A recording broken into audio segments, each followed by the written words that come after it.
Nepal. It's a country that's been whispering to me for years. A siren call from the roof of the world. I've finally answered, and let me tell you, it's a revelation. This isn't just another stamp in your passport, it's a journey into the extraordinary. Picture this.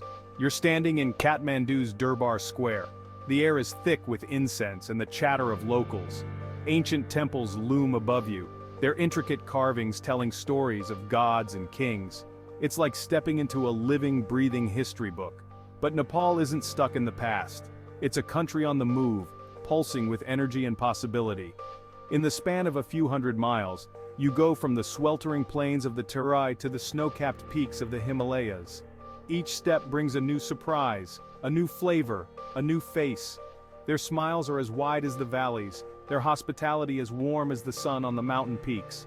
We're about to embark on a journey through Nepal like you've never seen before.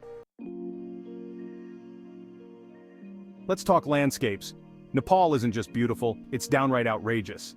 It's as if Mother Nature decided to show off, cramming every type of terrain imaginable into one country.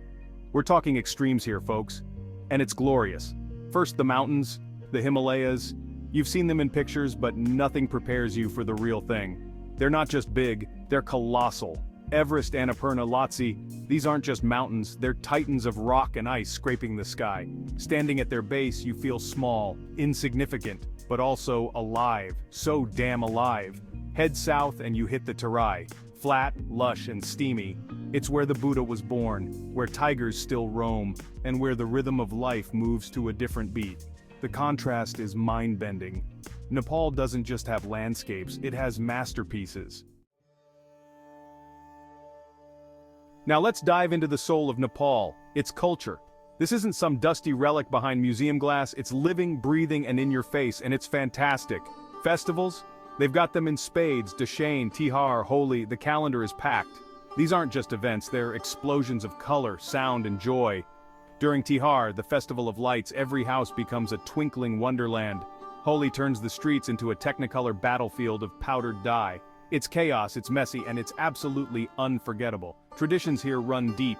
They're woven into the fabric of daily life. You'll see it in the way people greet each other with a gentle namaste, hands pressed together, and trust me, it's a story you want to hear. Alright, let's talk food. Because let's face it, that's why we're really here. Nepali cuisine is a journey in itself. It's complex, diverse, and utterly delicious.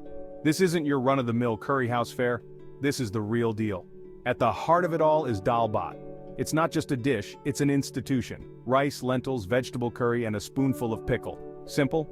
Yes. Boring? Hell no. The flavors are deep, comforting, and addictive. It's fuel for the mountains, sustenance for the soul. And the best part, it's all you can eat. They'll keep refilling your plate until you wave the white flag. But that's just the beginning. Momos, those little dumplings of joy, are everywhere. Stuffed with meat or veggies, steamed or fried, they're the perfect street food. Pair them with a fiery tomato chutney, and you're in heaven. Then there's sel roti, a sweet ring-shaped bread that's crispy on the outside, soft on the inside. It's breakfast, it's dessert, it's anytime food. Come hungry, leave happy. Section 5, the heart of Nepal, its people and their warmth. Now we come to the real treasure of Nepal, its people.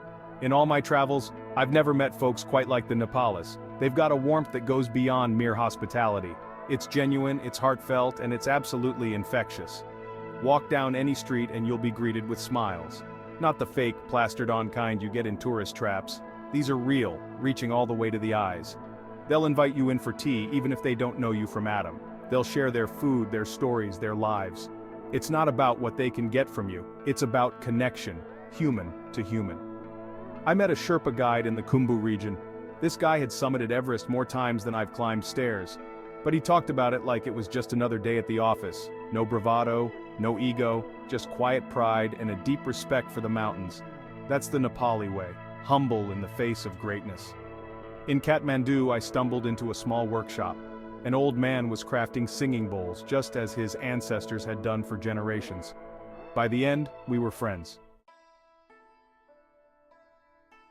Section 6. Sacred spaces, temples, and stupas. In Nepal, the sacred and the everyday dance a constant tango. Temples and stupas aren't just tourist attractions, they're living, breathing centers of daily life. And they're everywhere. From the grandest monuments to the tiniest roadside shrines, the spiritual is always within reach. Let's start with Pashupatinath. It's the holiest Hindu site in Nepal, sprawling along the banks of the Bagmati River.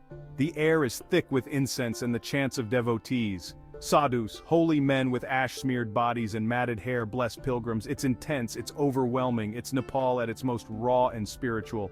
Then there's Buddhanath. This massive stupa dominates the skyline of Kathmandu. Its all-seeing eyes gaze out in 4 directions, missing nothing. Tibetan monks in crimson robes circle it in prayer. The flutter of pigeons' wings mixes with the jingle of prayer wheels. It's a place of peace in the urban chaos. In Nepal, the sacred is never far away. Section 7, Trekking Adventures Paths Less Traveled. Alright, lace up those boots, we're going trekking. Because you can't come to Nepal and not hit the trails. It's like going to Paris and skipping the Eiffel Tower. Only better. Way better. The Annapurna Circuit. The Everest Base Camp Trek. These are the headliners, the bucket list items, and for good reason. They're challenging, they're beautiful, they're life-changing. You'll push yourself harder than you thought possible. You'll see vistas that will make your jaw drop. You'll bond with fellow trekkers over dal bhat and sore muscles. But here's a secret. Some of the best treks in Nepal are the ones you've never heard of. The Manaslu Circuit, the Langtang Valley, the Upper Mustang. These are where you'll find the real Nepal, where ancient traditions still hold sway, where your only company might be a herd of blue sheep or the distant call of a snow leopard. In Nepal, every step is an adventure. Section 8, Historical Treasures, a glimpse into the past. Nepal isn't just about natural beauty and living culture, it's a treasure trove of history. Layer upon layer of stories, carved in stone, painted on walls, whispered in legends. And the best part? You can touch it, feel it, be a part of it. Let's start in Bhaktapur. This ancient city is like a time machine. Step through its gates and you're in medieval Nepal. Towering temples with intricate wood carvings, narrow brick lanes worn smooth by centuries of footsteps. The central Durbar Square is a masterpiece of Newari architecture. It's not a museum. People live here, work here, worship here. History isn't past, it's present. Then there's Lumbini, birthplace of the Buddha. It's a place of pilgrimage, of peace, of contemplation. The ancient Ashoka pillar marks the spot where Queen Maya Devi gave birth to Siddhartha Gautama. Around it, monasteries from Buddhist nations around the world create a global spiritual village. In Nepal, history isn't something you study, it's something you experience. Section 9, Nepal Calling, your next great adventure. So, there you have it. Nepal, a country that defies easy description, a place that gets under your skin and into your heart. It's not just a destination, it's an experience, an adventure, a journey of discovery both outward and inward. You might come for the mountains, for that iconic shot of Everest, but you'll stay for the people, for the culture, for the moments that take your breath away, for the steaming plate of momos shared with new friends, for the sunrise over the Annapurnas that makes you believe in magic, for the chaotic beauty of Kathmandu that assaults all your senses at once. Nepal isn't a place you visit, it's a place you feel. It challenges you, surprises you, embraces you. It shows you that the world is bigger, more beautiful, more diverse than you ever imagined. So what are you waiting for? Nepal is calling. And trust me, you want to answer that call.